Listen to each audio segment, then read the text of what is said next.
Hello नमस्कार प्यारे दोस्तों, आज के इस वीडियो में आप सभी का स्वागत है। आज हम सभी अनुपात और समानुपात का पार्ट 3 वीडियो लेकर आए हैं, जिसमें हम कुछ इम्पॉर्टेंट क्वेश्चनों को सॉल्व करेंगे और उनके बेसिक कॉन्सेप्ट को भी सीखने वाले हैं।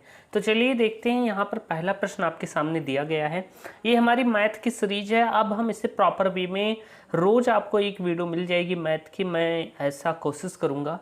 अब यहाँ पर प्रश्न आपका दिया गया है कि यदि A/B इक्वल टू है 5/8 की तथा C/B इक्वल टू है 4/3 की, तो हमें क्या ज्ञात करना है? A/B/C का मान ज्ञात करना है। कुछ ऑप्शन दिए गए हैं। परीक्षा में ऐसा ही प्रश्न पूछा जाता है, चाहे जिस एग्जाम की आप तैयारी कर रहे हैं, SSC, CGL, CHSL, CPU, GD जैसे एग्जाम्स में ये पूछा गया है।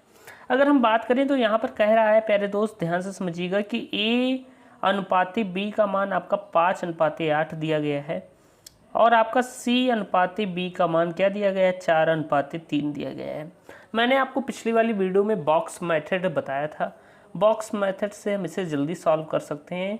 चलिए हम उसकी सहायता से इसे सॉल्व करते हैं। प्यारे दोस्त, इसकी मैं प्लेलिस्ट भी बना दूंगा रेशियो की, आपको वहाँ पर रेशियो के सारी वीडियो मेरे चैनल पर मिल जाएंगी। तो हमें क्या करना है? A/B C हमें ज्ञात करना है, तो ऐसे हम लिख देंगे। अगर हम यहाँ पर देखें तो A और B का मान क्या है? 5/8 दिया गया है, यानी A/B 5/8 है। फिर हमें C/B लिखना है। तो देखिए प्यारे दोस्त, ये C/B है। कई स्टूडेंट क्या करेंगे कि इसके डायरेक्ट नीचे 4/3 लिख देंगे। ऐसा करना बिल्कुल गलत होगा, क्योंकि ये C/B दिया गया है। तो पहले हम B/C निकाल लेते हैं। तो B का मान 3 है, तो 3 हो जाएगा। 3/C की जगह 4, यानी B/C का मान आपका क्या दिया गया है? 3/4 दिया गया है। तो हम क्या करेंगे? अब B और C के नीचे दूसरी लाइन में हमें क्या करना है कि 3/4 लिख देना है, और जो जो स्पेस रह गया है वहाँ पर हम बॉक्स बना देंगे, जैसा हमने पिछली वाली वीडियो में आपको बताया था। अब हमें क्या करना है? बॉक्स मेथड में क्या करना होता है कि जैसे ये खाली है बॉक्स, तो इसके बगल में जो संख्या है उसे इसमें भर देंगे, और इधर ही जो खाली है बॉक्स, जैसे ये 3 है तो इस 3 को इसमें भर देंगे। बगल वाली संख्या को भर दिया जाता है और इनका गुणा करा देंगे। अब हम गुणा कराएंगे तो 5×3 15 हो जाएगा मेरे दोस्त, और 8×3 24 और 8×4 32 हो जाएगा। यानी कि जो आपका रेशियो आया है A/B/C का मान, वो आया है 15:24:32। और कहीं ना कहीं ऑप्शन में आपको ये ऑप्शन मिल जाएगा, और यही आपका राइट आंसर होगा। आई होप आप बेहतरीन तरीके से समझे होंगे कि आखिर कैसे हम इन प्रश्नों को सॉल्व करते हैं। चलिए अगले प्रश्न की ओर बढ़ते हैं। अगला प्रश्न प्यारे दोस्त मेरे सामने दिया गया है। यहाँ पर देखिए अगला प्रश्न जो आपको दिया गया है, इसे कैसे सॉल्व करेंगे। यहाँ पर कहा गया है कि 5 तो 3x बराबर है 5y बराबर है 4z के, तो हमें x/y/z का मान ज्ञात करना है। मेरे प्यारे दोस्त आप ध्यान से समझिएगा। ऐसी कंडीशन में क्या करते हैं, क्योंकि यहाँ पर 3x बराबर है 5y बराबर है 4z की, तो हम क्या करेंगे प्यारे दोस्त कि जो इसके आगे की संख्या है 3, 5 और 4, इन सब का हमें क्या करना है? एलसीएम निकाल लेना है। हम इनका एलसीएम निकाल लेंगे। अगर हम इन सब का एलसीएम निकालें मेरे प्यारे दोस्त, तो जहाँ तक इसका एलसीएम 60 आएगा देख लेते हैं।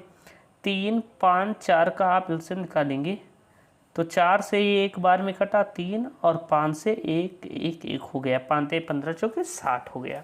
यानी इसका एलसीएम क्या आया है प्यारे दोस्त? वो आया है 60 आया है। अब जो आपको एलसीएम प्राप्त हुई उसे हमें क्या करना है, क्योंकि हमें ज्ञात करना है x/y/z का मान, तो हम क्या करेंगे प्यारे दोस्त कि जो एलसीएम आया है उससे इसके आगे वाली संख्या को भाग दे दीजिए। यानी जो एलसीएम आया तो आपको ऐसे 60 लिखना है, फिर जो x के सामने 3 था इससे इसमें भाग दे दो, यानी बटे में 3 लिख दो। फिर आपको 60 लिखना है, सब में 60 लिखना है, और जो उसका गुणांक था यानी यहाँ पर 5 है तो 5 से भाग दे देंगे। जेड यहाँ पर फिर एलसीएम ऊपर 60 लिखेंगे, और ये 4 था तो 4 से भाग हमने दे दिया। अब हम इसे भाग देंगे प्यारे दोस्त, तो 3 × 9 = 3 20 बार में जाएगा। ये जाएगा 12×5 = 60 12 बार में, और ये जाएगा प्यारे दोस्त 15 बार में, क्योंकि 15 चौके 60 होता है। यानी कुल मिलाकर आपका रेशियो आ गया है 20:12:15, और कहीं ना कहीं यही आपका आंसर हो जाएगा। तो अगर हम बात करें तो देखिए ऑप्शन नंबर सी आपका एकदम राइट है, और यही आपका प्यारा सा आंसर होगा। देखिए कितने आसान तरीके से हमने ये वाला प्रश्न भी सॉल्व किया है। इसके बाद चलते हैं अगले प्रश्न की ओर।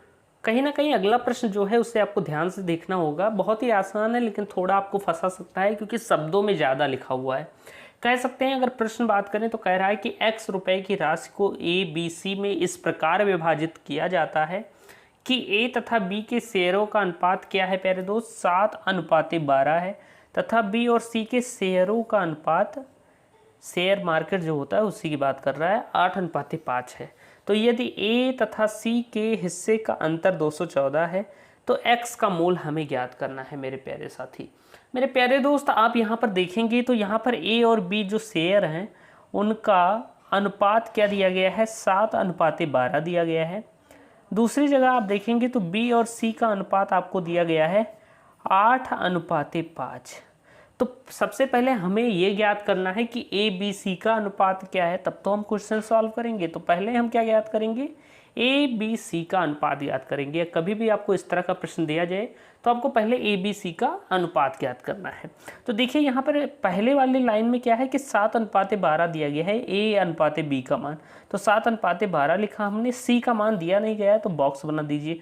फिर दूसरी लाइन में आइए, यहाँ पर 8:5 दिया गया है और A का मान नहीं दिया गया है तो A को खाली कर दीजिए। अब हम ठीक उसी तरीके से बॉक्स मेथड अप्लाई करेंगे। 12 इसके बगल है तो 12 हम लिख देंगे और इधर 8 है तो 8 लिख दीजिए, यानी जो बॉक्स के बगल होगा वही संख्या यहाँ पर हो जाएगी।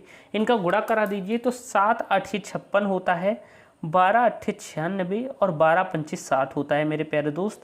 अगर हम इसे सॉल्व करेंगे तो इसे काटना का चाहें तो 2 से काट सकते हैं। 28 बार में जाएगा, ये जाएगा 48 बार में और ये जाएगा आपका 30 बार में। अभी भी ये कट जाएगा। अगर हम एक बार और काटें तो इसे हम काटना चाहें प्यारे दोस्त तो इसे हम 2 से फिर काट देंगे तो ये 14 बार में जाएगा और ये जाएगा आपका 24 और ये जाएगा 15 बार में।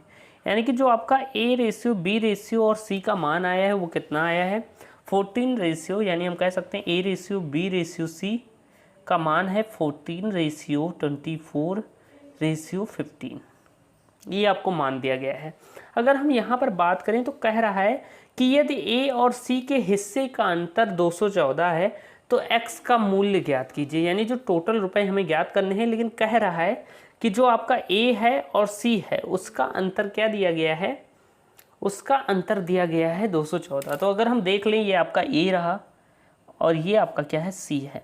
इन दोनों में डिफरेंस कितने का है, तो 15 में से 14 घटाओगे तो 1 आएगा, यानी कि 1 यूनिट का डिफरेंस है।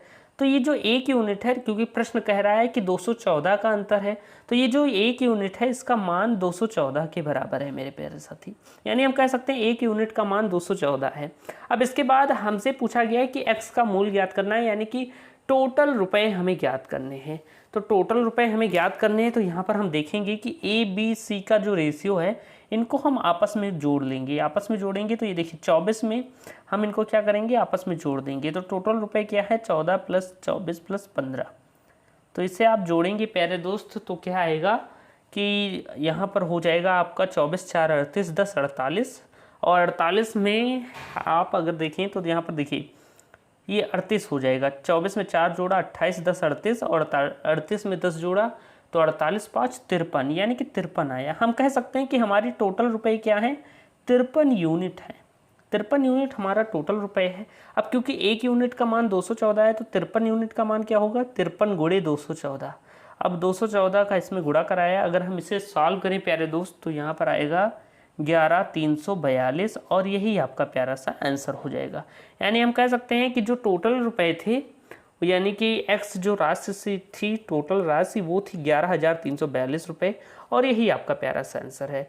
तो आई होप आपको आज की वीडियो पसंद आई होगी। अगर ऐसी वीडियो आपको और चाहिए, लेंदी वीडियो चाहिए, आपको अच्छे तरीके से प्रैक्टिस करनी है, चाहे वो आपका किरण पब्लिकेशन का मैथ का आपको प्रैक्टिस करना हो तो बता दीजिए कमेंट बॉक्स में, मैं उसकी भी प्रैक्टिस करा दूंगा। तो चलिए चलते हैं, अब मिलते हैं अगली वीडियो में, तब तक के लिए धन्यवाद।